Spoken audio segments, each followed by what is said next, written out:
could, and I got bored before I got tired. So the vegan diet was great. The downside, though, because it's not sustainable, the micronutrients were missing. And I found that out very abruptly. And I was standing at a party once and I just keeled over. And so what I discovered for myself was a vegan heavy diet is extremely good for health, but it is insufficient because we're omnivores. We need micronutrients and other foods that vegetables cannot provide in reasonable quantity. So again, there's a balance here from personal experience that I understand the foundations of good health. And so I've lived it. So I've got a reasonable understanding of that. Last point. Have you ever seen the skulls they find of prehistoric farmers that lived long time ago? And you look at their teeth, and their teeth are in immaculate condition. And I wondered to myself, I didn't know they had fluoride back 10,000 BC. And you know where I'm going with this. The introduction of foreign substances into the body on a global scale is wrong on every level.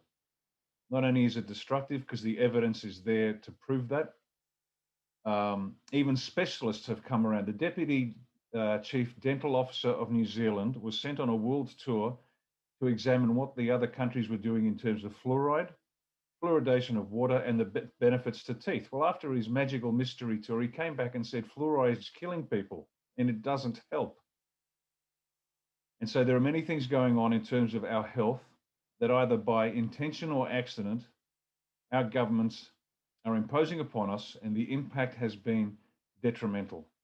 We've never had more cases of autism. We've never had more cases of fill in the blank, pick a disease. We're spending more on medicine and we're getting sicker by the day. Now, I'm a suspicious bastard. That's my job. And I've got to the point where I don't trust anybody when they say, this is good for you, just take it. And so with that introduction, I'm happy to take as many questions as you can throw at me. If I don't know, I will tell you I don't know. So don't be disappointed. I'm not a medical doctor, but I've tried to understand the foundational issues as best I can. And if you have suggestions or if you see a weakness in our policy that you think we could benefit by or you'd like to inform it, we're more than happy to receive your submissions and let us know. So with that introduction, Lisa, if I'll hand back to you and you can moderate the questions. Yeah, thank you, Ricardo. We've had some questions previously emailed from people attending this evening, so I can start with those this evening. So the first one's a multi-level question, so I'll read the first part out to you. Sure. What is your take on the World Health Organization, an organization that forces their mandate on many countries of the world and their health ministers? Okay. The World Health Organization, run by Dr. Tedros, the Ethiopian communist terrorist, and that's his fact. He got the job by, what did he do? He concealed the cholera outbreak in Egypt. So this man is utterly untrustworthy. WHO is a shill organization for Big Pharma and Bill Gates, and their job is to kill the planet. There's a short answer to that one. And there's plenty of evidence there. So if there's no tinfoil on my head, as you can see, no tinfoil, all good. I work on verifiable evidence and facts. I don't worry about allegations. I can't afford to. Our plan must be based on that which we can see, hear, and touch. And so all of those statements, while they're quite rude, I don't have time to be polite to people like our foreign minister who thinks he's a good bloke. So no, the WHO is bad, and the WHO is bad, and we need them out of our country and not interfering with the health of Australians.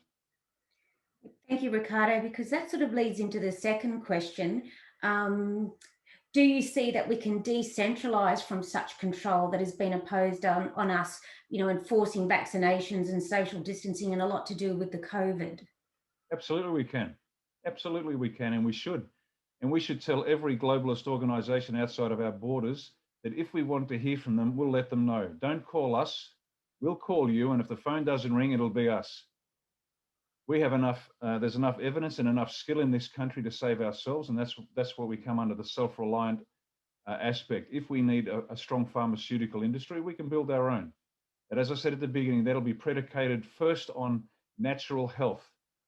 A lot of people don't understand that The immune system, for example, relies heavily on a healthy gut. And if the gut is healthy, then the immune system can work to its maximum. But because we ingest processed food and a lot of unhealthy medicines, the gut suffers, and therefore our immune system suffers, and then the pharmaceutical industry then fills us full of drugs that treat symptoms instead of the cause. Yeah.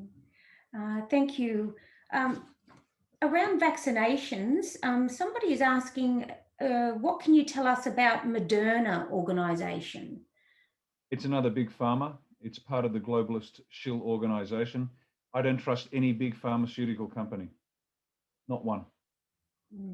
There's some questions here around the mandatory or otherwise an institution that is attempting to transhumanize or modify our RNA vaccines to destruct life, where they've been, obviously there's no compensation there for damages caused by vaccination.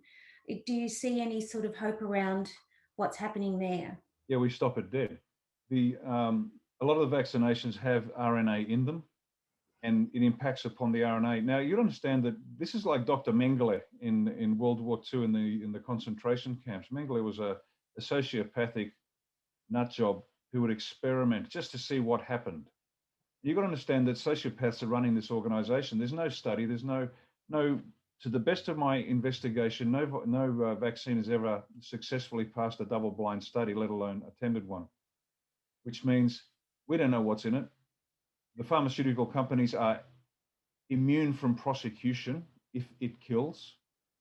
And this has been facilitated by corrupt governments. This is insane. The heads of the pharmaceuticals should be locked up for life. These people are extremely powerful, extremely wealthy, and even Trump said it at one point that he's pissed off a lot of people, and that's okay with me too, because I'm happy to take the hit. The first one through the door always gets a blood nose, but that's all right. That's my job. But the vaccines, the drugs haven't been tested. They are destructive. People know they're destructive. They don't care. Big pharma is not interested in curing disease because they can't make money off that. It's their job to keep selling tablets. End of story. Thanks, Ricardo. The next thing is more of a discussion point. So if you don't mind, I'll read the whole lot out to you, and you can make comment out what area of it. It starts with your thoughts on 5G and the impact that it will have on our lives without the modification of vaccines. And then the impact on our lives if we have modified vaccines that change our RNA, where we're no longer in control, no empathy, and to have no feelings or thoughts. It's quite a... Yeah, 5G. Let's break down 5G. There are two threats to 5G. One is the security of data, because with 5G, just so we'll just diverge slightly from the medical aspect, which I'll cover shortly. 5G facilitates the Internet of Everything. And so imagine this, you walk out of your house, the cameras will pick up your face, they'll identify who you are, and you'll just say to yourself, taxi to the central business district. It automatically sends a message to the taxi company, the taxi will roll up. When you hop out of the taxi at the end, and by the way, the cameras on the roads now are tracking you from your home to your destination. When you get out, you'll be deducted the price of the fare from the RFID chip that's implanted in you, and that'll be read by 5G, so you don't actually have to pay. Then you walk into the shop and say, I'd like a pizza, and then the pizza gets delivered to you, and away you go. Now, that sounds wonderful if you're a robot. Now, there's a couple of problems with that. People say, well, that doesn't matter. I'm innocent. It doesn't matter where I go and what I do. Well, yes, it does, because who gets the data? Right now, it's China. But that's not the point. The government shouldn't be tracking you either. And one of our policies is to make it illegal to track anybody without a warrant, a properly sworn and investigated warrant. Tracking people is just wrong. And they're doing that as you enter, I suspect, as you're entering Coles and Woolies with those new checkout electronic gates. I wouldn't be surprised if they're checking you in and checking you out. They're tracking you. And tracking our movements is morally reprehensible. And it's a control mechanism, and it's part of the social credit system that China is rolling out and the rest of the globalists want to impose upon us. Now, the health aspects of 5G, the frequency at which 5G transmits is many times that higher than is safe for humans. Now, they say, for example, well, no, it's at a certain number of gigahertz. Well, not really. It can be ramped up and down. And when it's ramped up, it causes flu-like symptoms. Now, doesn't that sound familiar? 5G doesn't cause the coronavirus or COVID, but the symptoms are there and they can actually destroy life. And 5G is such an appalling system for high-tech communications because it's very short range. Now, if you think about it, if you were just interested in comms, you'd be getting as few towers up as possible because towers cost money and that eats at the bottom line. But these things need multiple towers, very short distance, and they're lousy in bad weather. Now, why would you go to the trouble to put up these towers allegedly for communications if it is so bad? There is another purpose to it. And the second purpose is, as I said, it can actually affect the health of people as well as track you.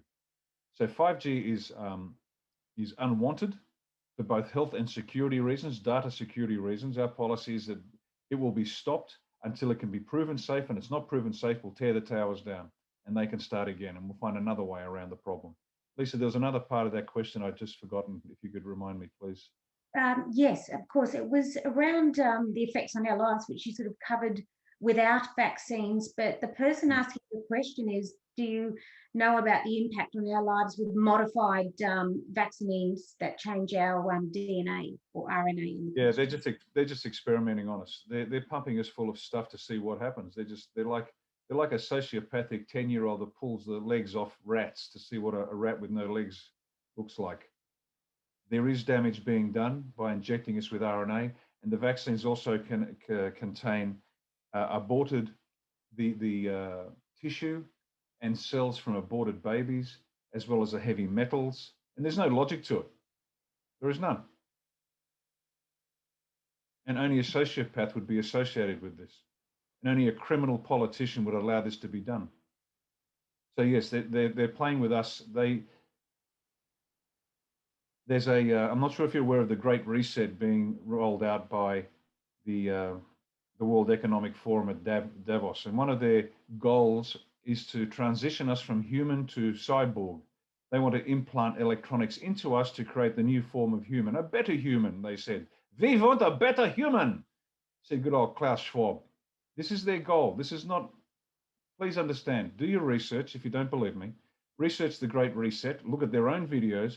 They have a view for us which is so anti-human, it is grotesque. And I get a bit cranky sometimes, and people say, you should settle down, Rick, and be more statesmanlike. Well, I tell you what, it's hard to be statesmanlike when they are killing our people, our babies, and us. And crooked politicians smile sweetly and tell us to go watch the footy. Well, I lose my my statesman-like demeanor, and I feel like reverting to my previous profession. Now, I won't do that for obvious reasons, but understand, people, that we're in a bad place, and our government has put us there, and the sociopaths outside of Australia are driving it. And it's up to us. It's up to us to throw those borders up and say, no, you don't. Thanks, Lisa. Yeah, thank you, Ricardo. I think that question's fairly well answered. There are a few questions around this one subject, so I think we can just talk about that. Please give your update on coronavirus rollout and the pandemic, your view on it. And I think that would cover a couple of other questions about the same subject.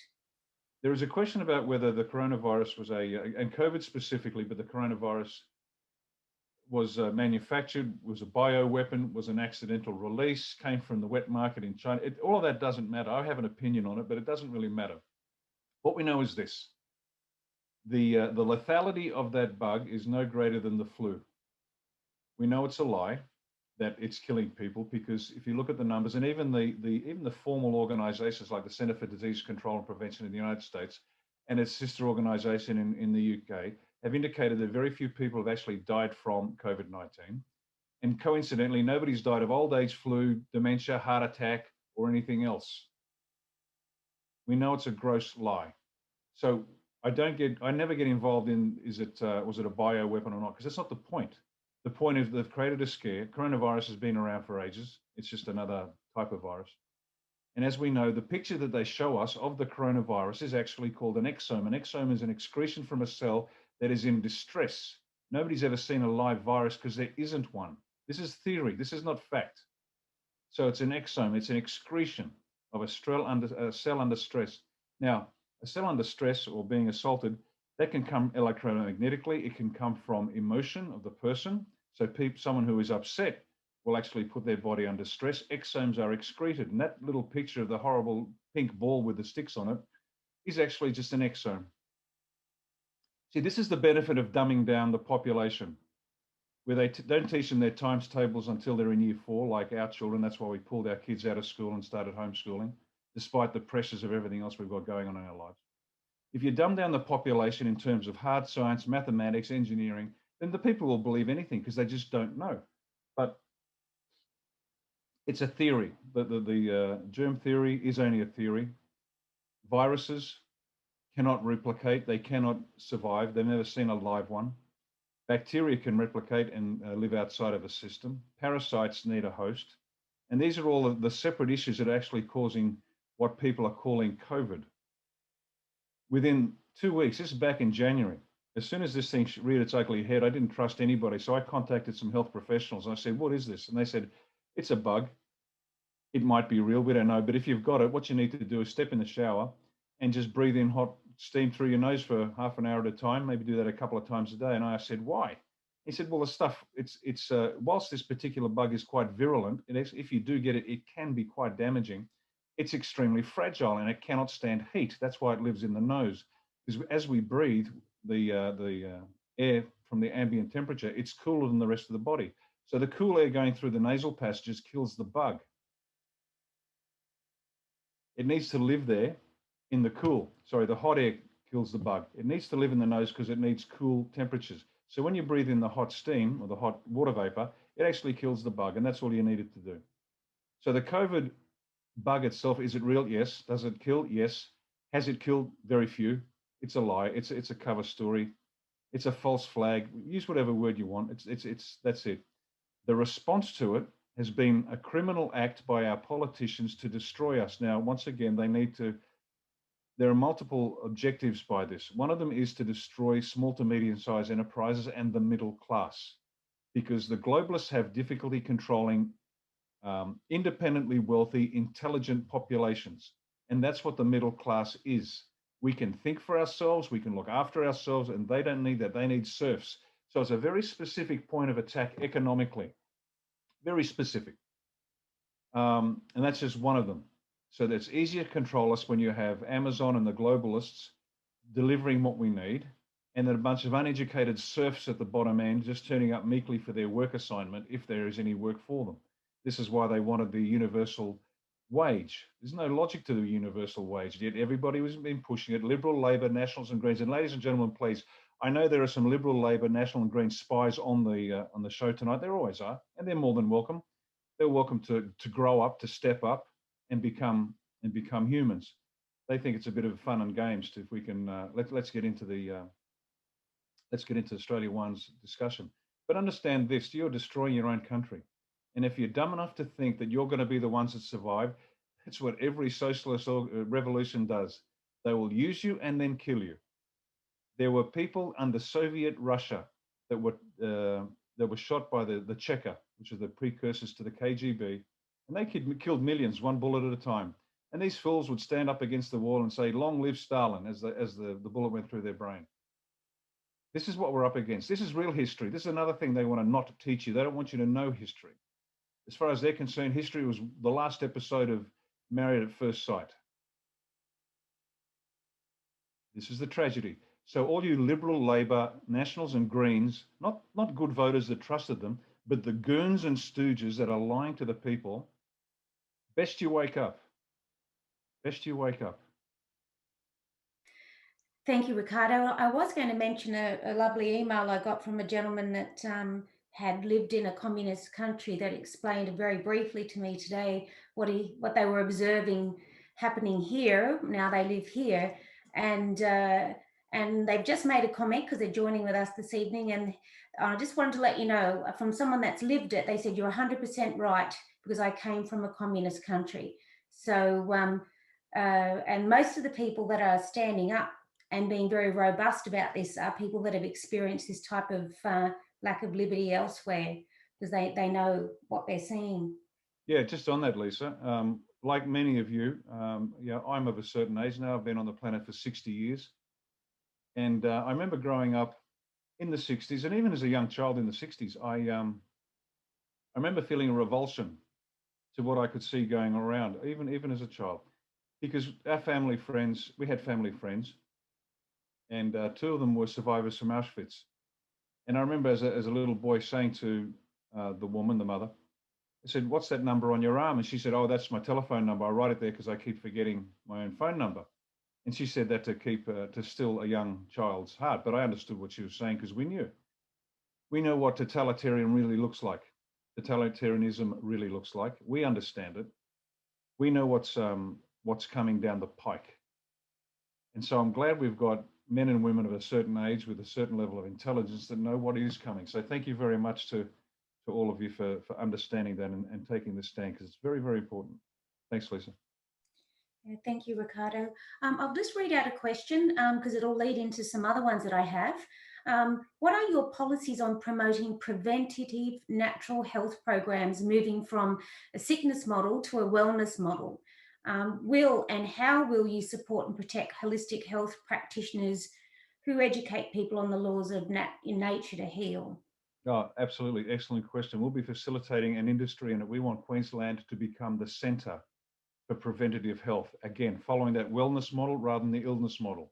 Why study sick people? Let's study the healthy people and figure out what they are doing and replicate that. That is the approach. Now, from a government perspective, what I'd like to see happen is we don't control the industry. What we do is we put in safeguards to make sure that people aren't led astray by shysters, because they're in every area. But having said that, I would like to explore every possible avenue to give as much latitude to people to understand, test, validate, and then commercialize, if they wish, whatever it is that's out there. And if the best cure for cancer is the local fruit shop, then people should know that. And that's it. That's what we need to do as a government. Get out of the way and let people pursue as many strategies as we can to help raise the health of the children and mums and dads and people of Queensland. Open the doors up, give it legitimacy from a government perspective, reduce the legitimacy of the big pharma instead of saying, well, conventional medicine says, well, from my perspective, natural health is conventional medicine and big pharma is unconventional and invasive medicine. And that's the one that should have a big warning on it. And we promote from a government perspective with assistance in terms of grants, legislation to help facilitate this booming industry of natural health coming out of Queensland.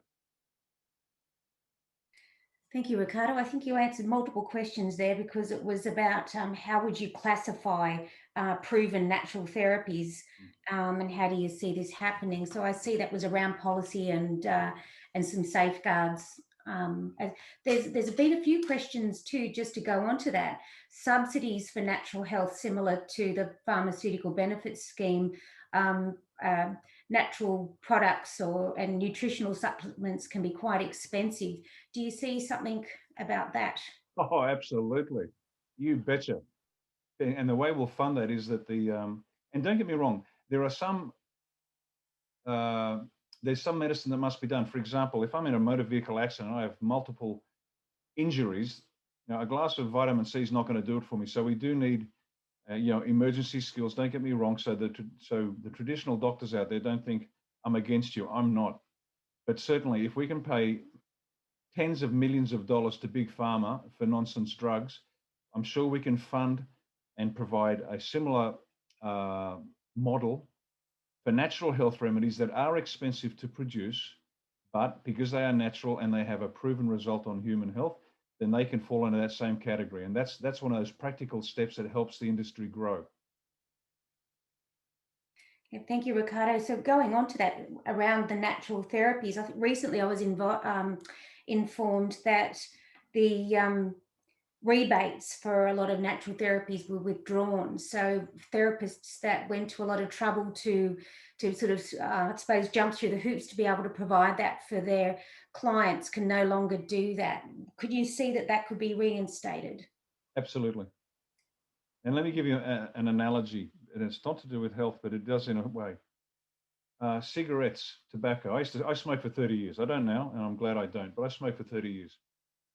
And a packet now apparently costs something like $40 odd. It's insane, you know, $1 a smoke.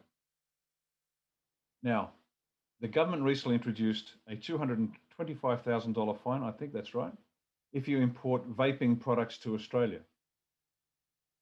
$225,000. Now think about why. Big tobacco. This speaks to big farmers' subsidies and none for, they withdrew the subsidies for the health. It is cruel in the extreme and on a very individual level. For example, I was contacted by a young man who has a psychological disorder. He's reasonably functioning, but he has trouble. He's on medication. And he told me that most people in his condition smoke a lot and they spend most of their money on tobacco because they can't get vaping. They can't vape. And so what little money they have, they spend on cigarettes because the tax is so high. Now, this is allegedly to stop people from smoking. Well, that's actually, it's designed to raise money for a corrupt government that gives that money to everybody but its own people. And so, yes, there are ways that we can release money and make it profitable and advantageous to pursue natural health remedies and ensure that that's underpinned by a strong government support. Thank you, Ricardo. Somebody's also just quickly mentioned around dental services on Medicare or some type of assistance there. Yeah. That's an interesting one because we provide free medical but not dental. And I used to wonder that. And the simple reason is the dental industry in Australia is a closed shop. And for example, if you want some serious dental work done, it might cost you, say, $25,000 to get teeth replaced and a full new face full of teeth. Trouble is, years and years ago, Australia used to be world leader in dental health and medical health. Singapore used to send their doctors and dentists to Australia to learn the art. Now they don't anymore because we're not. You can go to Thailand where they have top flight medical and dental facilities.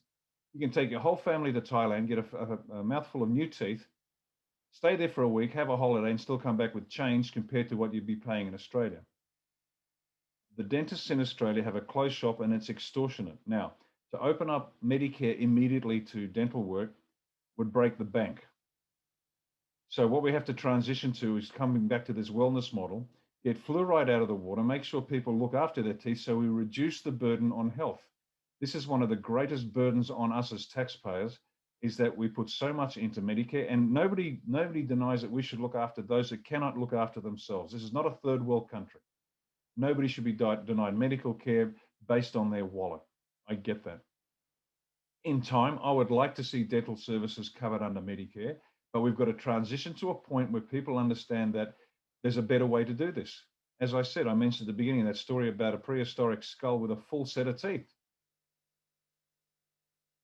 So, in time, I would like to see dental work done as well, but we have to transition carefully because the closed shop that is the dental industry in Australia needs to be sorted out because they are charging like wounded bulls because they can, and it's as simple as that. I'm not saying they don't do good work, and I don't say they don't deserve good compensation, but basically, as I said, you can fly to Southeast Asia and get a better job and a holiday and come back with change.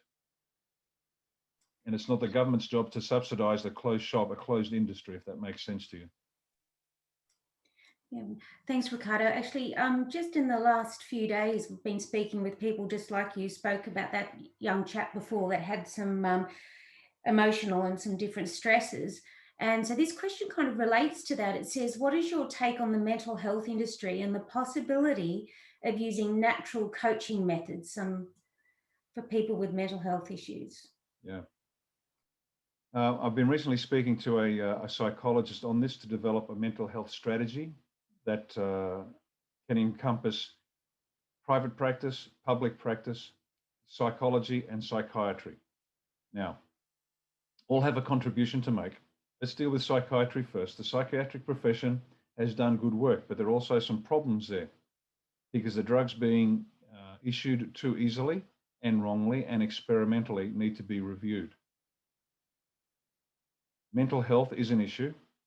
It has multiple sources of the problem, has multiple sources, and it ranges from purely biological dysfunction, which needs to be taken care of properly, through to environmental stressors that push people to a breaking point. Now, let's deal with the first set.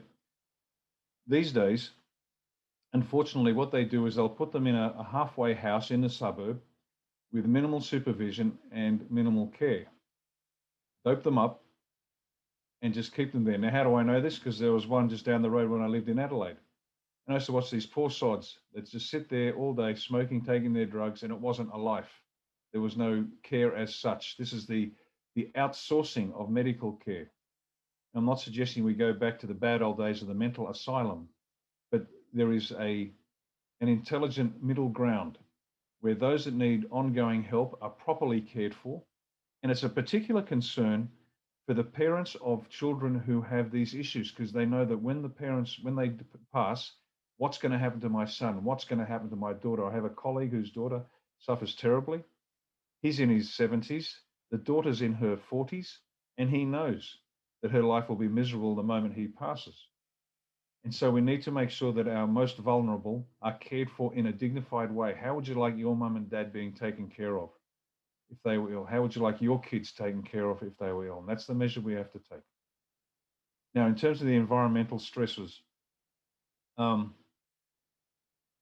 Western society has weakened itself through being bombarded, not only through drugs and bad nutrition, but bad messages, and we lack a resilience.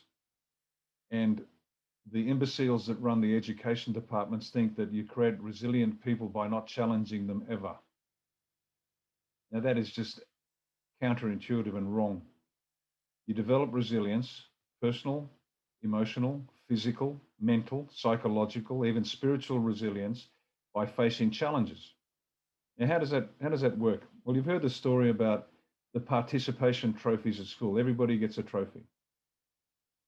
It doesn't help. Now, in kindergarten, absolutely. First grade, you betcha. Of course. Of course you do. But we have 35-year-olds sitting at home waiting for their opportunity for a shot at life. You get resilient by facing challenges. You get resilient by working against effort. And if you want a metaphor, you've heard about little old ladies whose hip break and they fall over. No, they fall over and the hip breaks. Sorry, I've got that the wrong way around. The hip breaks, then they fall over because you need resistance. Muscles need resistance to grow. Bones need resistance to stay strong. As a metaphor for life, both not only physically, but emotionally, mentally, and psychologically and spiritually, we need to work against something, not struggle, but work. And that creates strength, both literally and metaphorically. So the psychological health of this country would be advanced tremendously if we as a nation, through our education system, the stories we tell our kids, the examples we show them of our behavior, they realize that life is tough. And the way you survive is you fall down, then you get back up, and then you fall down, then you get back up, and you fall down 7 times, you stand up 8. Now, this can be achieved, again, on a personal level, and it's a parent's responsibility in the first instance, but on a second instance, this is one of the goals that I have, or we have, for the Australian Broadcasting Corporation and the SBS when we become the federal government, and we will. All the trash that gets played on the other channels, that's their business because they're free to wear and they're there to make money. But the ABC will be used to provide good examples that parents can use to help their kids understand how you navigate through a challenging life. I mean, I remember growing up as a kid, you'd watch movies that were inspiring, no less difficult and damaging, but inspiring, how to overcome adversity. And so that was built into me. It was, till it was hardwired. So by the time I'm 8 or 9, I understood that you had to stand up to bullies. I understood you had to tell the truth regardless of the consequences. And those stories we'll be producing as a part to contribute to the mental robustness of this nation, mental, emotional, psychological, and eventually, hopefully, spiritual robustness of this nation. Because if we get that right, then all of a sudden, we're not going to need a lot of the drugs. We're not going to need a lot of the counselling. We're not going to need a lot of the psychiatrists that otherwise we currently rely upon. Well, thank you, Ricardo. They're very wise words. I appreciate that just for myself. I've got a question here, and this one's close to a lot of parents' hearts. Will unvaccinated children be able to attend daycare and receive the government subsidy as vaccinated children do? It's a mother of two healthy unvaccinated children asking this question. Our objective is to make no child take any vaccination unless the parent wants it to. Now, here's the lie. If the vaccination works, what danger to a vaccinated child is an unvaccinated child? You don't have to be a rocket scientist to figure that out. It's one of their most ridiculous and unchallenged lie. And you know that the mainstream media is in on this. They're not your friend. Turn off the news. Because all they need to do is say, well, that doesn't make sense. If you're vaccinated, then you're safe. What they're doing is they are forcing, and I have to use measured words here because I can feel a volcanic eruption coming up about Scott Morrison, where he says we're going to make it as vaccinations as mandatory as possible. And then he backs off. But then Greg Hunt, the health minister, says, well, no jab, no job, no jab, no transport, no jab, no social welfare, no jab, no nothing. Oh, and by the way, because you didn't get the jab, you're a danger to your kids. We're going to take your kids from you. Can you see what they're doing? This is totalitarianism. And in a fair and just world, every politician in every state and government, federal state government, would be locked up. Every last one. See, this is the basis of Australia One. We want to give the power back to the people so you can decide what sort of country you want to live in. It is up to us to decide. It's up to you to decide. Now, I have a view of what I think a good country looks like. That's largely immaterial. We just want to give the people a chance to decide for themselves what the hell kind of country they want to live in. And someone like Hunt and Morrison and the rest of those spivs, liars and crooks, they should never see the inside of a Parliament House ever again. Ever. It is the grossest crime against the Australian people to force this vaccination. Now, just so, for those of you who aren't convinced yet, the legislation for police to hold you down and force a vaccination was passed in WA in 2016, 4 years ago, in preparation for today. This is a scam. This is an exquisitely designed and executed plan to screw over the Australian people. This is not an accident. It didn't happen yesterday. And that same legislation, I believe, is in Victoria and Queensland as well. But it certainly is in WA. And the police can actually strip your kids and force a vaccination. We are the laughing stock of the world. Nobody in the world has got the laws like we do. And yet the imbeciles in Victoria think Comrade Dan's doing a good job. That's how degraded the intellect of the Australian people is now. It's collapsed after years of rubbish being forced down into their heads. They actually believe that Comrade Dan's doing a good job. And so you see that our strategy, and you may have heard me say it before, our strategy is decades in the execution, because we have entire generations to help understand that what they've been taught was wrong, that there are some things that are black, some are white, some are up, some are down. It's not all relative.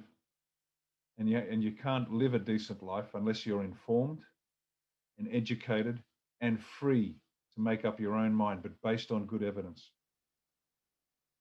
I don't know where we started, Lisa, but I ended up there. It was perfect, Ricardo. It was absolutely perfect. You covered it. And I've got a question here that kind of leads on it and links a very famous person at this point, Bill Gates. What do your opinion on his end game with his push of controlling the World Health Organizations and his vaccination program? Bill Gates is a sociopath. Bill Gates was sold as the bright young man that started Microsoft in his garage. Well, Bill Gates' mother was on the board of IBM. Bill Gates' father was a eugenicist. Bill Gates got his start because his mother made sure that the software got introduced into IBM, which then made IBM a slave to Bill Gates and his mates. His father, eugenicist, was a big fan of population control, and that is Bill Gates' contribution. But you've got to admire his chutzpah. Not only is he going to kill us, we're going to pay for the privilege, because he's made more money selling his bogus vaccines than he did with Microsoft. The guy's a criminal. absolute criminal, and all those around him are equally culpable. And once again, we can't run the world, and we're not interested in running the world. But by Christ, I tell you what, we can stop everything at the border and say, this is Australia. This country is for Australians. Take your rubbish and go. Now, Gates, for those of you who don't know, Gates is rolled out vaccines in India, which caused massive death and deformity and sickness amongst the Indians to the point where he was thrown out. They've done the same in Africa. This guy is not a nice bloke that runs a computer company. This guy is a very nasty sociopath. And if you can see it on Google. There's an interview with him and Melinda Gates. It looks like a guy with a bad wig. But anyway, that's a separate story. And they're almost smiling at the thought of the second wave that'll really get people's attention. Oh, and by the way, why are we bowing to Bill Gates? Who is Bill Gates? I don't remember voting for Bill Gates. I didn't ask him to make any policies for Australia. So why is Scott Morrison bowing to Bill Gates? Why are the state premiers bowing to Bill Gates? It makes no sense. I voted for Scott. Well, I didn't actually.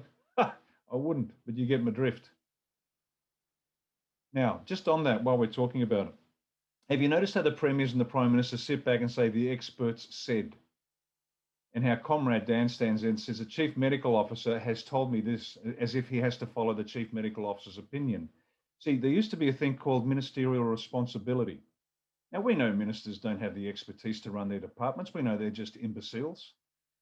But in the old days, if there was a cock-up, the minister resigned. It was called ministerial responsibility, but that stopped. Now what we have, and we have a whole generation of people that don't understand this. They see Julia Gillard. I remember she was the first one who really rattled me when I heard it. She said, oh, well, we took the best advice we could. Well, we didn't vote for a politician to take the best advice. We voted for a politician to take responsibility. And yet these guys sit back and let the technocrats tell them what to do as if they are God. Well, they're not.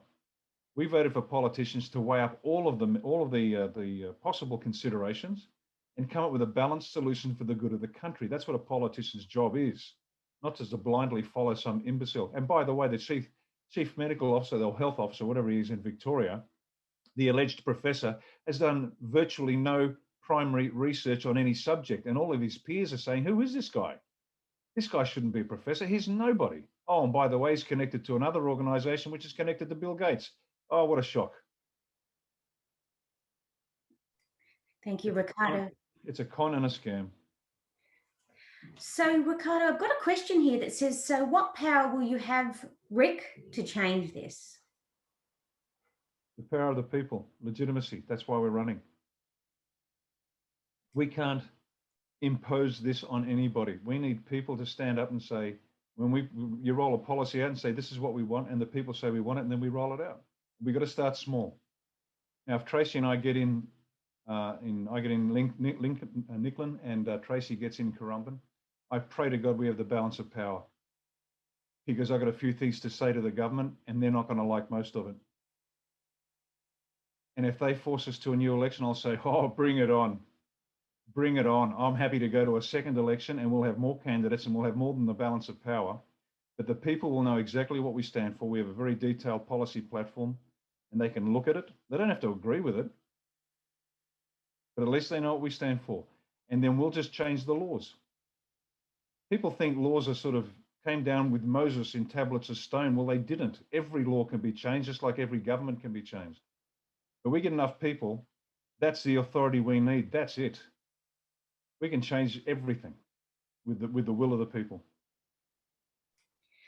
Actually, thank you, Ricardo. You've just given me a moment to give a pitch here. While we've got people on board, as Ricardo said, that he is running as an independent in Nicklin, and we have Tracy Tuckish-Thorne in Currumbin.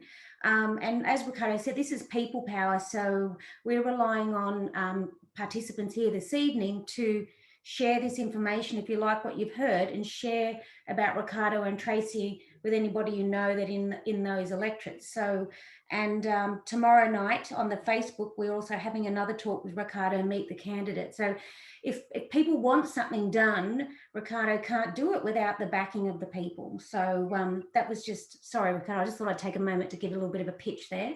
No, that's okay, Lise, because there are some that this intelligent audience won't need this, but there are many that do. And forgive me if you've heard this story before. I was giving a talk in Newcastle, and I was talking about sovereignty um, residing in every individual, because a lot of people think the government is the state is more powerful than the individual, and I have to explain that no, sovereignty comes from the people, and the government governs with the consent of the people. And when the consent of the people is withdrawn, then that government loses its job.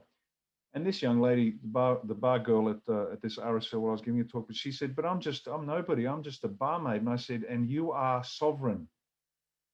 Authority comes from you. The government says what you want." And the look on her face, I guess she must have been no more than sort of, I get 19, 20. The dawning on her face for the first time she was told she was important. She's not only important, she's paramount. She is the center of power. And it was the first time she heard it. And too many people around Australia don't understand it and they don't believe it. And that's the beauty of it. Once the people realize that they are sovereign, they're reminded that they are the sovereigns, then we can turn this entire country around and make it the greatest country on earth. Thank you, Ricardo. This is a bit off topic, but before I forget the question, somebody asked, why the poppy on your lapel? That's the poppy I wear on Anzac Day. And I figured, you know what? When we finally look after the men and women who have given everything, then I'll take it off. Yeah, thank you. I thought so. I've got a few more questions coming through. There's one here about what are your thoughts on Monsanto, the glyphosate poisoning of our fruit and vegetables? Could we increase organic farming and bringing down the cost? Oh, God, yes, absolutely. Monsanto, to my mind, is guilty of many crimes against humanity, developing seeds that produce plants that don't produce seeds. And so the farmer, instead of holding onto a percentage of his seed stock for the next crop, can't do it. They are commercially obliged to keep going back to Monsanto, which I find morally reprehensible, and if we could, we'll make it legally wrong, as well as the other poisons that they use. Can we make organic farming less expensive? Yes. Can we make it more productive? Yes. Can we do it in a healthy, sustainable way? Yes. Of course we can. Do we need Monsanto? Maybe one day in 100 when we need a particular chemical to deal with a particular bug, maybe. But the primary industry should not be held hostage to big chemicals. It's as simple as that. Again, it's up to us, but that's the simple answer to a very complex question. But Monsanto and all the others, they buy politicians, politicians write the policy, and they get fat and healthy while the people die. So do we need Monsantos? Yeah, of course we do. But not as much as they think. Yeah, thanks, Ricardo. There's a question here that we spoke about this, I think, on Sunday, but it's another one. Would you legalise medical use of the CBD? And if so, would you consider subsidising it under the pharmaceutical benefits scheme? Yes. Now, let me give you the story there. CBD is the beneficial element in cannabis oil. Now, the human body has more receptors for CBD than anything else.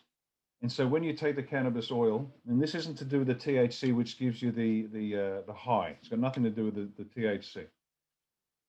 It rebalances the entire system. Rather than dealing with a symptom, which is what pharmaceutical companies produce drugs, they just deal with the symptoms. CBD actually balances the entire system. It's extremely beneficial. The best stuff is coming out of Israel. They do some great work there. The stuff that the government allows you to buy is such poor quality. It's almost as if they want people not to realize how good CBD oil is, and they have to rely on big pharma. Does that make sense? Or am I just a suspicious bastard? So what they're doing is, I think they're allowing you to buy the lower concentration, less effective CBD, so it doesn't actually get a head of steam up. Yes, CBD should be absolutely be made available. It should be to the highest quality and the best concentrations, and it should be made available to as many people who need it. because it has proven beneficial effects. Thank you, Ricardo. This one's around the education of children. Can we educate children in schools about the importance of nutrition and the immune system? Yeah, absolutely. Absolutely, we should. I mean, take away this nonsense about teaching your kids to masturbate at age 3 and having some weird gender ideology story time. Um, throw out the pedophiles and bring back natural science, social studies. I mean, genuine stuff that we learned as kids, so we understood. I mean, I can still remember to this day, as a 9-year-old in 4th grade, learning how a blast furnace works and how we make steel out of iron ore. You know, the slag falls at the bottom. I can still remember the design of the thing, because that was what Australia had, a booming steel industry. And so we learned all this stuff. And that's all been taken away. Um, Education of our children, and we've voted with our feet. We're homeschooling our 2 girls. And I tell you what, they're learning more faster every day. And so when we're doing natural science, we'll go out and buy a couple of tomato plants and we'll watch them grow and we'll fertilize them. And then the tomatoes will actually grow. We'll eat the tomatoes and then we write a report on it. Yes, education of our kids is key. And that's why the communists, the globalists, the sociopaths are trying to get a hold of our kids as early as they can. And I've said it before, but I'll say it again for those who don't know. In New South Wales, for example, the Secretary for the Department of Education in the New South Wales government is a gentleman called Mark Scott. Now, Mark Scott was previously the managing director of the ABC. Now, what the hell does Mark Scott know about being the Secretary of the Department of Education? The answer, nothing. But Scott is well attuned to his master's voice and he will do what's required. So the Minister for Education in this state, I don't believe runs the department. Good old Mark Scott gets his, I think, in my opinion, he gets his orders from somewhere, and it ain't the people of New South Wales. And I can guarantee you it's exactly the same in Queensland, Northern Territory, WA, SA, and everywhere else around the country. They need to get into our kids. Part of the trick to that is make life so hard that parents have to work, both parents have to work 2.5 jobs, bundle their kids off to school into somebody else's care, and they get into their head.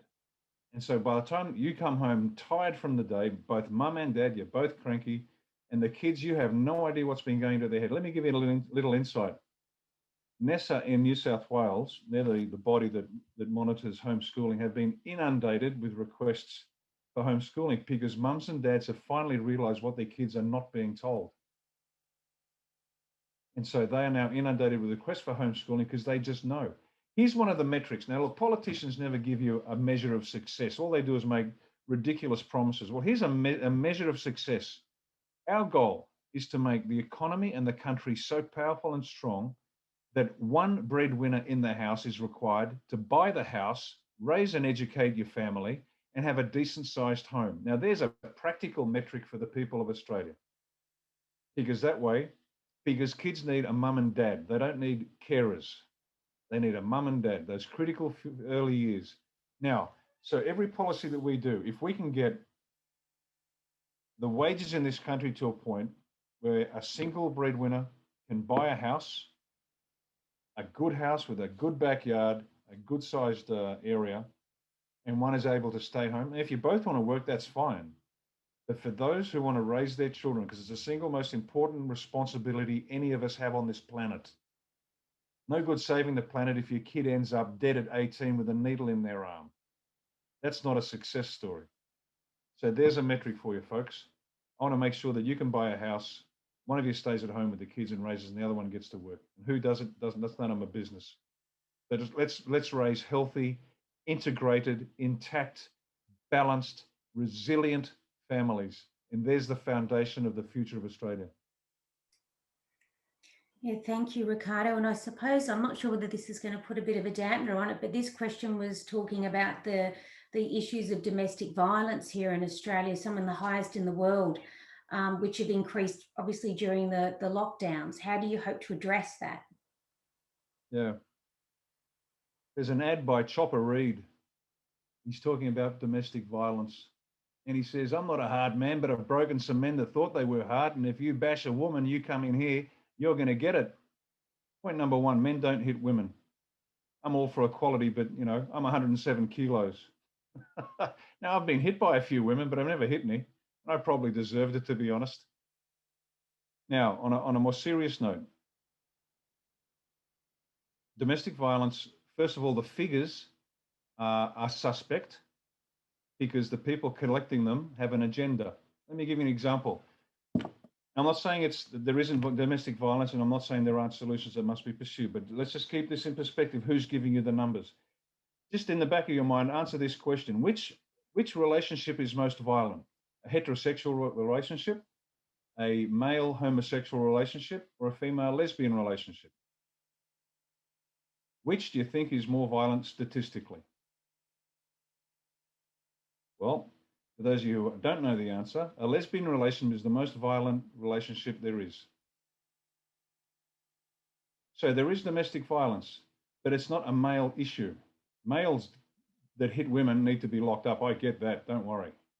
But understand this, there are multiple contributing factors to this issue, many of which are external to the family. Now, marriage is tough. I've been married 3 times. So I'm not proud of that, but I've learned a lot through that experience.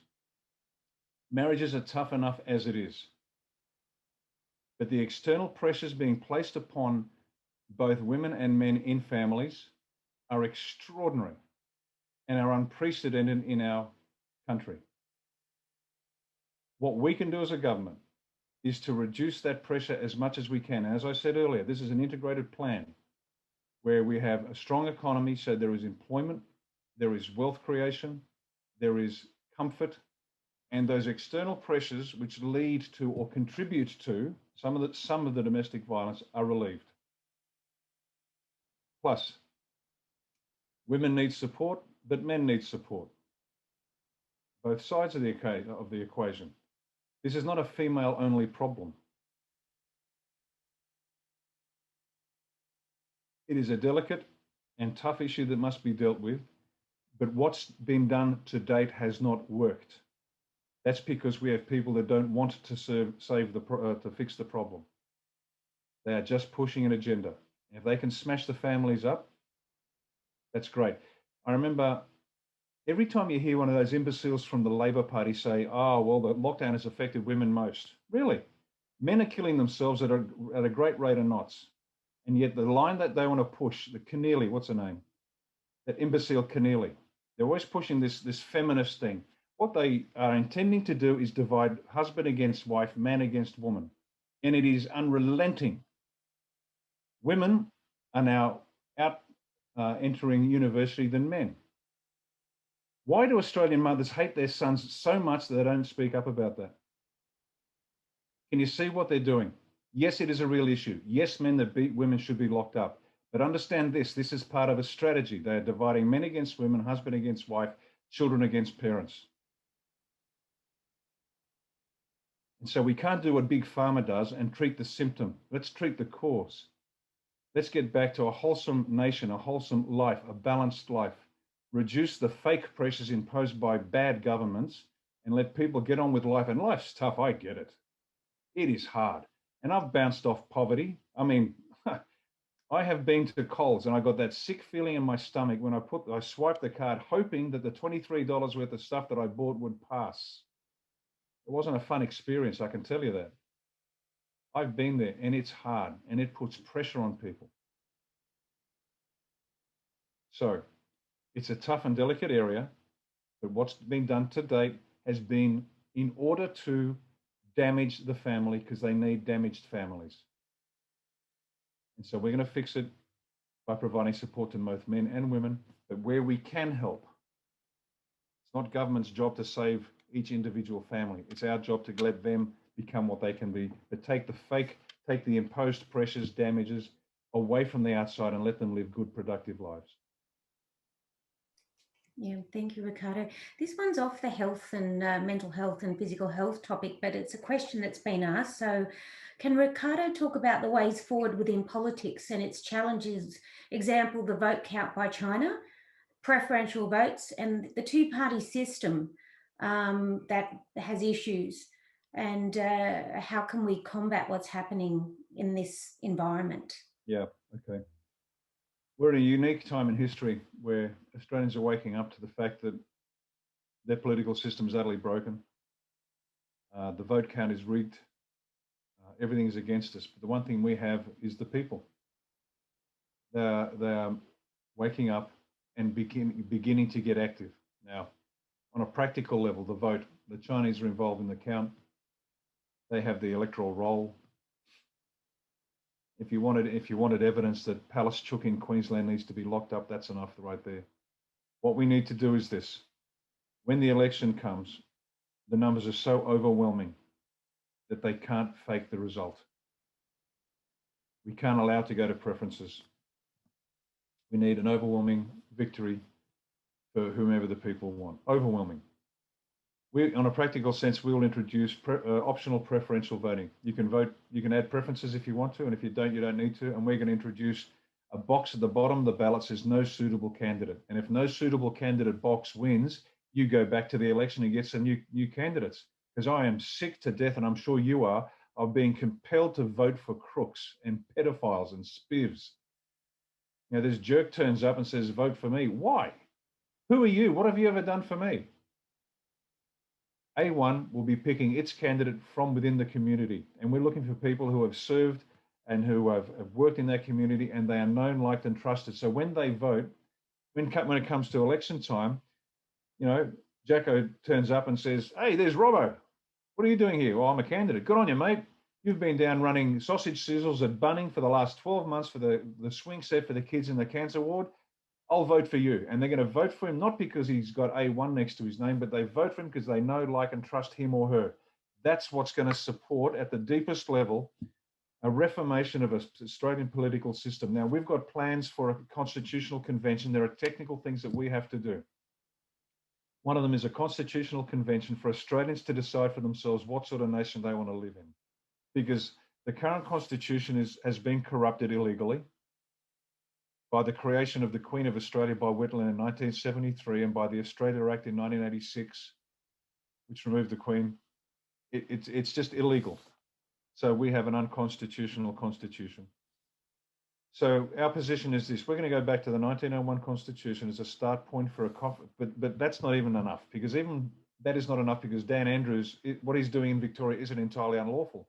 And the Victorians are finding out, hang on a minute, we're not happy about that. We need to fix this. The politics is wrong. So our plan is go back to the 1901 Constitution, have a constitutional convention in the country, and this will take intelligent, measured, and thoughtful people to come up with a model that works, not just replace the Governor General with the President. I mean, just nonsense thinking like that is not helpful. A genuine root and branch review, and put it to the people and let them know, what sort of country do you want to live in? Because you get to have the say no. This is your country. And I mean all Australians. And so there are some hard mechanical things we need to do. There's the Constitutional Convention. The electoral system is utterly corrupted.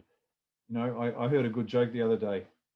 My dad never voted, this is an American joke, but you'll get the drift. My dad never voted Democrat before. He's voting Democrat now. Why is that? Oh, he's dead. Because they steal the votes. The electoral roll is utterly corrupted and has been for years. Neither party wants to fix it because they both benefit from it. Vote fraud is rampant, and it's already been rampant in Queensland. People have walked in to vote and their name's already been ticked off the roll. Labor has admitted, and I suspect Liberal does the same, but to a lesser degree. Labor has admitted for years they have buses of people go around doing multiple votes. And it doesn't take much to flip an electorate, because the marginals fall on a couple of hundred votes. And if you flip enough marginal seats, you win the election. And that's in fact what the Labor Party were hooting and hollering about in 1986 when Hawke won. It was claimed, they said, we flipped electorates before, but now we flipped enough electorates to flip the election. Well, here's A1's solution to that. For every false vote you steal, you will spend 12 months in prison. You vote 10 times, that's 10 years in prison. This is a serious crime. There is no greater theft than to steal someone's vote. Now, once again, for you Labor imbeciles who are listening in, listen really carefully, folks. For every vote that you cast that's not yours, you will spend 12 months in prison. A custodial sentence of 12 months excludes you from a lot of things in life. You think about it. Next level. a conspiracy to defraud votes. We're now talking 5 to 10 years on each count. And then the company, the party, the chief executives will be held up like we hold up chief executives of corporation, and you'll spend the rest of your life in jail. I don't know if I'm making my point for you Labor imbeciles who are listening in, but listen closely, because the theft of a vote, there is no greater theft that you can do. And this ridiculous idea that it's a bit of fun and games at the booth, you're about to find out that the fun and games are over. We are changing the game. It's not a game. This is deadly serious. And if anybody interferes with anybody's political freedom, their right to speak, and that goes from tearing down corflutes to intimidating how to vote volunteers at a booth, you'll be arrested as well. I'm going to teach you some courtesy. And you're going to either learn it the easy way or the hard way. And I believe you me, you don't want it the hard way.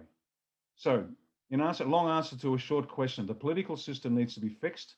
There are some attitudinal issues. There are some hard mechanical issues. We've got them all covered. But I can promise you, we are going to have the cleanest elections in any country in the planet. And whether we like the result is not the point. When those people speak, that's the voice that we need to listen to. Thank you, Ricardo. Yes, I had a question here from somebody about, so, well, how many votes does Ricardo need to win? And I think in the last 2017 election, there was just over 30,000 people enrolled to vote, but that there was a lot of, there might have been almost close to 3,000 informal votes. So votes that were either donkey votes. So we need 51%. Let's go for 16,000 at least. What do you think, Ricardo? Yeah, we can't let it go to preferences, because that's when we lose. It's got to be such an overwhelming vote that they can't fake the count. If it goes to preferences, we've lost. So it's got to be an overwhelming vote one. Don't put us number two. There's no point. Don't put me number two. You might as well just put me last. We can't let it go to preferences. And you've got to spread the word if you want me in your seat. If. And I'm a big boy. If you don't, I'm okay with that. I'm not going to sit in the corner, hug my knees, and rock backwards and forwards. It's okay. But if you do, you've got to spread the word and tell your friends and relatives, vote one, only one. That's the only thing that helps. Put one, and then after that, you can preference whomever you like.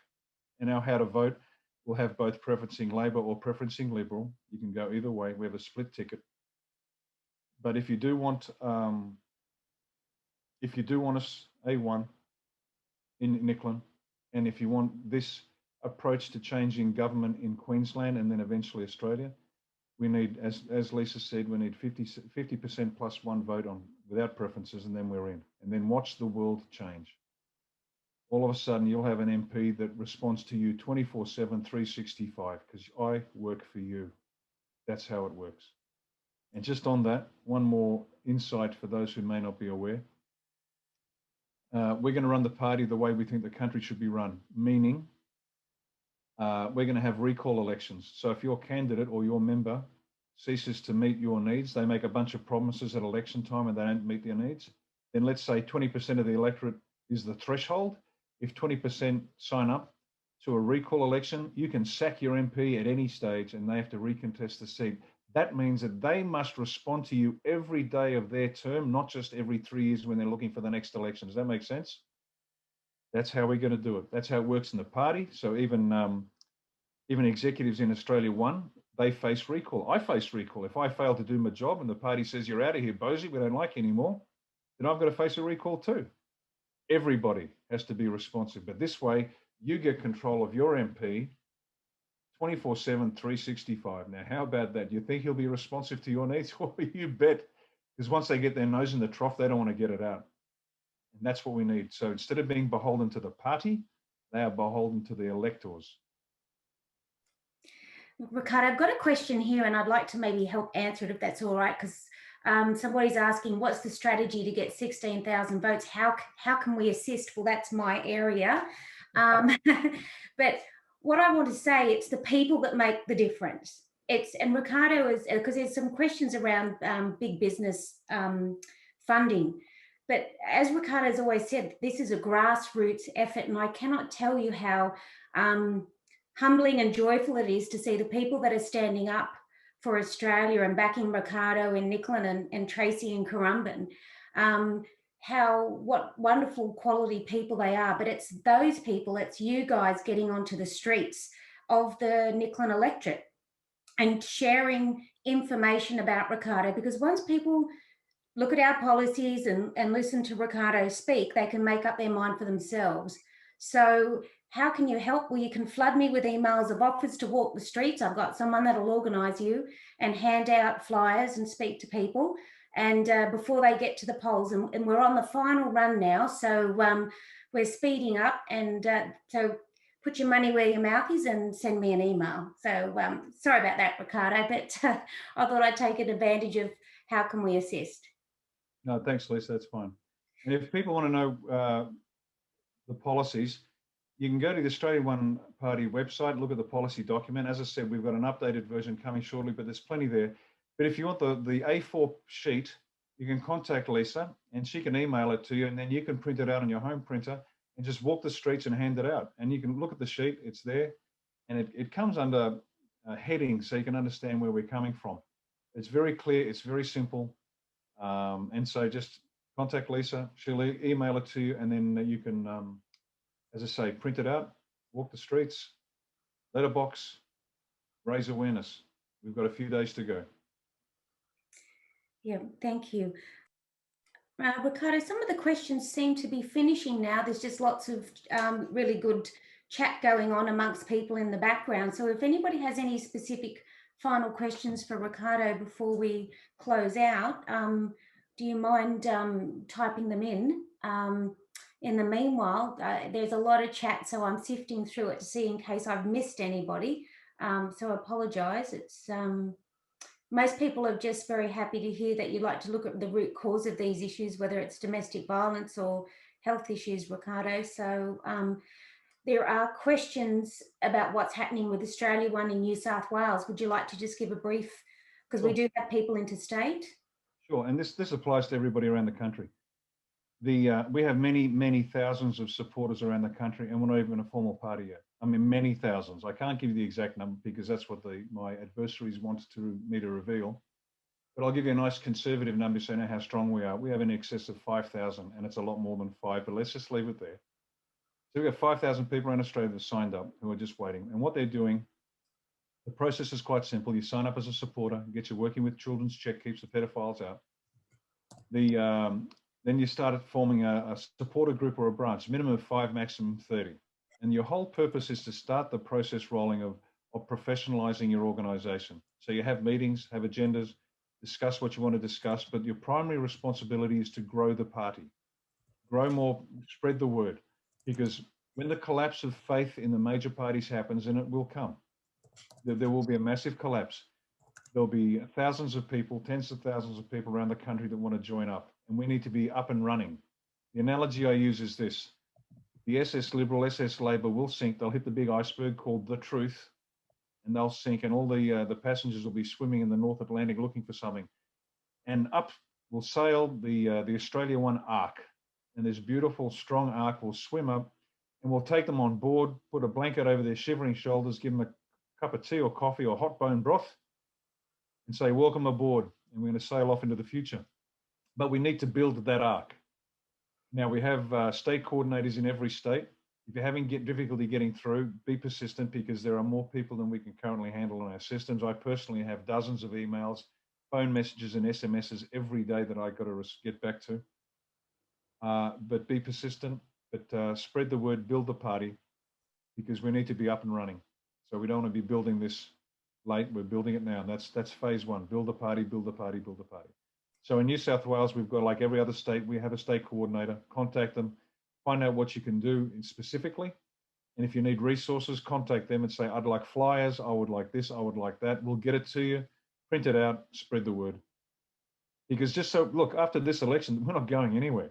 As I've said before, I'm committing the rest of my life, and so is my wife, and so is Lisa. This is a labor of love for our country and for our family. We're not going anywhere. This is, we're here for the next 40 years to make sure that we build this country back up to what it could be and should be. And then we're going to leave a wonderful legacy to our kids and grandkids. That's the reason for this.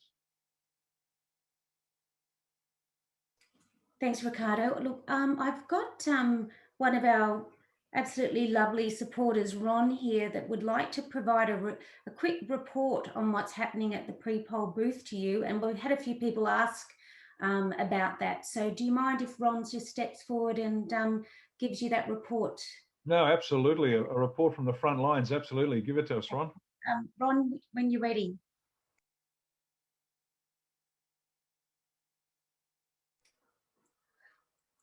You might want to unmute. Oh, let me have a look.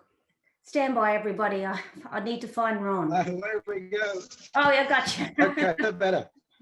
Got you, Ron. Ricardo, I just spent the 20 hours last week and a few more hours this week telling people who you are and what it's all about.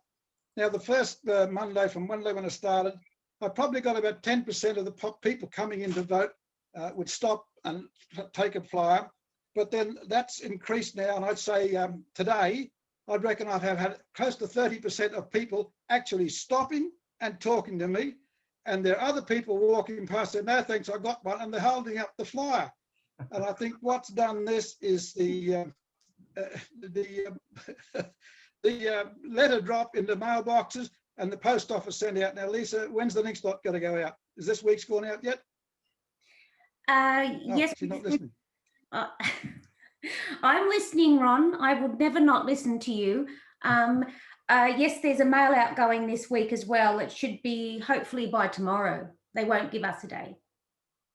Well, let me tell you, if that goes out tomorrow, people are telling me, yes, I've got it in the mail. So you will see another by polling day on Saturday, we are going to have a huge amount more than we started with last Monday. So Ricardo, thank you. No. We'll get there. And as you said a while ago, people are waking up. There's no doubt about that. And in the next, when you get into Nicklin, it's just the beginning of the end for all these bloody corrupt politicians that there are. So best of luck, and I'll keep doing what I can. Thanks, Ron. You're an absolute champion. If it wasn't for Lisa and you and all the other volunteers, this wouldn't be happening. This is a genuine team effort, folks. We have no big funding. We just have good, decent people who want to do the best for their kids in the country. So thank you, Ron. You're an absolute champion, and pass on my thanks to all the other volunteers down there, please. I'll do that tomorrow, yes. Thank you. Yeah, thank you, Ron. Ricardo, what was I wanted to just let everybody know we've had some lovely people come up and say they don't live too far from Currumbin. So I've just put my email address in the chats. If you want to email me, I can forward you to the Currumbin team. That might be the best way to do it, I think, at this stage. Other than that, we've sort of come to the end of the questions by the looks of it, Ricardo. So thank you. No, thank you, ladies and gentlemen. Heartfelt thanks to all of you. I mean that with great sincerity. Whether you vote for us or not, that's almost secondary. I'm just so grateful that you are so passionate about your family, in your state, and your country. And with people like you, we can't but win. And Lisa, last one. Thank you so much, folks. Lisa has thrown so much into this, and this comes at a great cost. Politics is an extraordinary area of expertise and endurance. It comes at a tremendous cost. So I'd like to thank Lisa, you publicly, for the extraordinary effort that you have put in. You have been utterly selfless in the best tradition of the Special Air Service. Nothing stops Lisa Curry. She just keeps going. So Lisa, thank you so much. We're deeply grateful to you, and to Craig and the kids for stealing you for so long. I know, it's my honor, Ricardo. Thank you very much for being very patient with me. No, not at all. Yeah, I'd like to say good night then, I suppose. Good night, everybody, and thank you very much. Yeah. Good night, Ricardo. Thank you. Good night. Thanks, Ricardo. Good night, Thank everybody. you. Amazing. Good luck on the weekend. Good Thanks, night. guys. Thanks, You've been doing Ricardo. Good luck. good luck. Thanks. Thank you. Thank you. Good night. Thanks, Michelle. Good night. Good night. Thank you. Bye-bye. Thank Good you. night. Thank you very much. Thank you. Hi, Pavel. Thank you. Thank you. Lisa, it's Wendy. Hi, Wendy.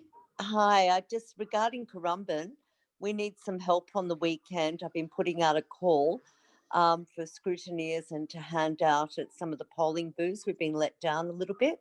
Okay. So if you've got those emails, if you want to share them with me, any of those contacts, so I can give them a call with Tash, because Tash and I today were talking about where we're short on some of the polls on the weekend.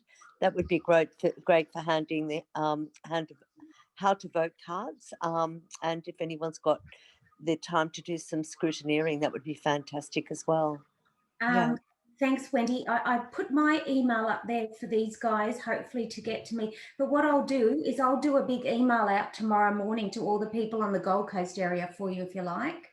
Thank you. That would be wonderful, because we are a little bit short. Some people that said they would help have let us down a little bit. So yeah, long time no speak. How are you? Yeah, I'm good. We've got some lovely people on. No, we're really good. It's been a whirlwind ride, but I tell you what, every second of it's worth it, Wendy. And I know you've been doing a fabulous job down there. So I'm in all different chat rooms. I'm in all different local groups. I'm at the polls a couple of hours a day. I'm doing the social media. I've just done a big post on the Ricardo Bosi fan club page to tell how people just set up branches, what is the process, etc. Yeah, so normally like you, probably till 1 a.m. in the morning's normal at the moment, but come Sunday, hopefully we're celebrating. So that'd be wonderful, wouldn't it? It would be lovely. And so anybody can email if they can. It's just I helped it in the chat, but hopefully there should be a response email to this invite as well. And Wendy, I'll make sure I do my best to rally some people tomorrow morning. Thanks. We're a little bit short, that's all. We're a little bit worried about a couple of the booths that are quite big. And yeah, so thanks, Lise. Good night. Good night. Okay, take care. Good night, everybody. Bye. See you. Good night, Lisa. Night, Emma. Thank you.